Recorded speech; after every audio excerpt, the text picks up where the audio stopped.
Welcome to Lessons in Rural Community Engagement, a conversation series with Chelsey Patriss and Rosa Fernandez of the Health Equity Partnership of North Central Massachusetts.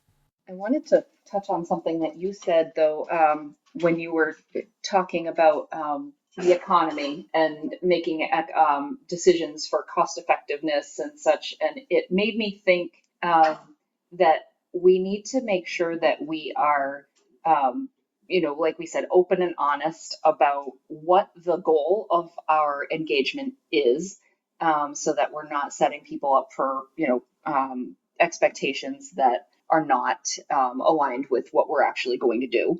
But I also think it's really important that people know exactly who we are and what we are, what our goals as an organization are and what our values are as an organization, because there are times when we need to tailor our message to specific groups of people, specific authority, people in authority.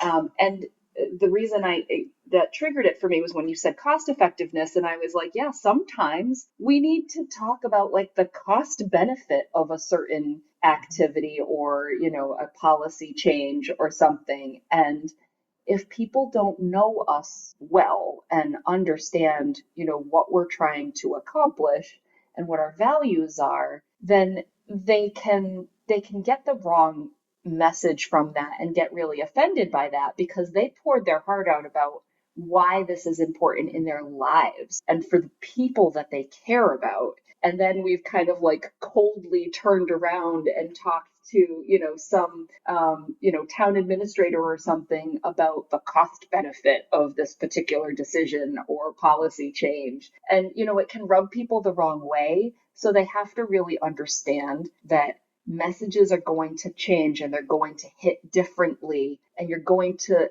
emphasize different things depending on who you're trying to move, but that you are doing it to move this thing that they have prioritized and that they feel strongly about. Right.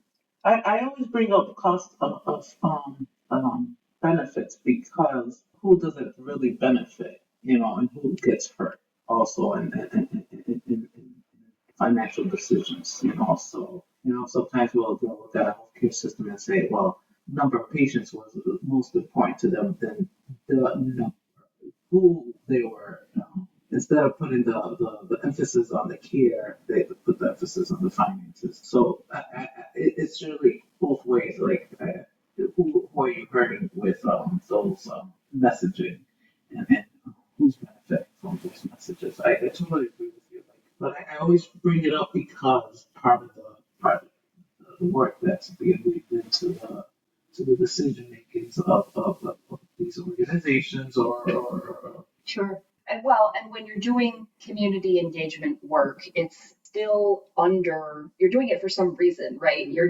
This isn't just like, your personal project, right? You're an employee of an organization that has a goal and needs to get something accomplished, and they do have an agenda. So you need to be very clear about, transparent about what that is. Mm-hmm. Because it holds you accountable. If you're transparent, at least you're being seen on the radar, and folks know what your intentions are, and so it makes it more valid when we come with. And you have to give people enough credit to understand that, right? Because if you're hiding your agenda, then first of all, they can sense that, they know. And if they don't, you lose that trust, and as soon as you break from, what they thought you were going to do, you've lost it. And there's no clawing your way back to trust once you've broken it in that way. Where they really thought that you were going to do something and you have, extracted information from them and then used it for a purpose that they didn't think you were ever going to, to do that with. It's like any relationship, whether it's with your parent, with your spouse, with your children, with your neighbor. Once you break that trust, it's really hard to mend. You have that doubt to have your trust with an individual or organization again. And I don't like communications. If you have one bad experience, and how many other people are you going to tell, and how many other people are going to other tell? So it's not you just hurt one individual, you hurt a whole community. Yep. So And you have to be really careful too, because you just said it, you represent your organization. And even whether you've hired a consultant to do your community engagement or whether you're doing it yourself, whoever is doing that is the face of that whole organization. And that's a big responsibility. And people will give you a little bit of grace that maybe, that person didn't represent the community, the organization well, but it's really important that whoever the person is who's engaging with community on behalf of the organization is doing it in a way that not only represents the organization well, but is authentic with the community. It's more important that they're authentic with the community than it is that they represent the organization well. And I think most of our institutions have that backward. They think of community engagement as like an extension of public relations. Right. Like that you're out there to kind of like smooth things over and make people think that your organization's doing all the right things. It's a fine line. And also, they're customer based. The customers are always right. Remember those rapport, building that rapport with your customer base, and it's centered around your customers, your client, your patient.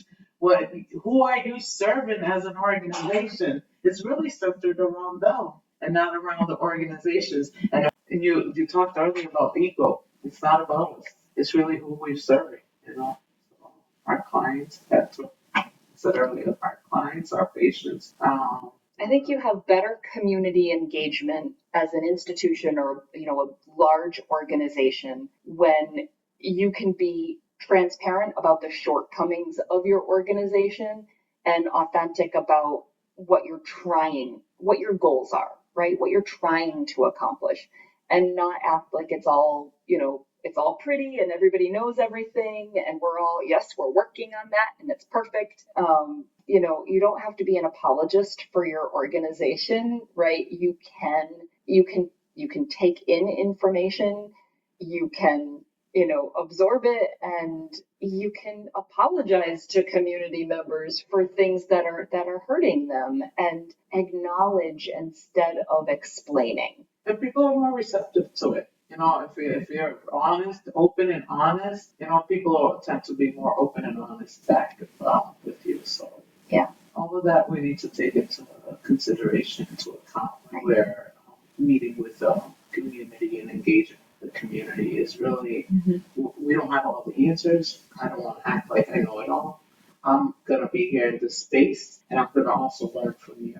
And that just breaks a lot of those barriers, because I'm not coming in there and acting like my organization knows it all, but that I'm here just framing our work through cultural humility, lens, and really DEIB influence. There's a lot of acronyms, but it's really it all pretty much means the same. It's just treating people with fairness, with dignity, with respect, and really taking into account what they're bringing to the table. Not dismissing it, but to know that that's going to build what we're trying to solve, back to some of those examples that we shared. Mm-hmm. Thank you for listening to this episode of Lessons in Rural Community Engagement with the Health Equity Partnership of North Central Massachusetts, and paid for by a grant from the Massachusetts Department of Public Health through the New England Rural Health Association.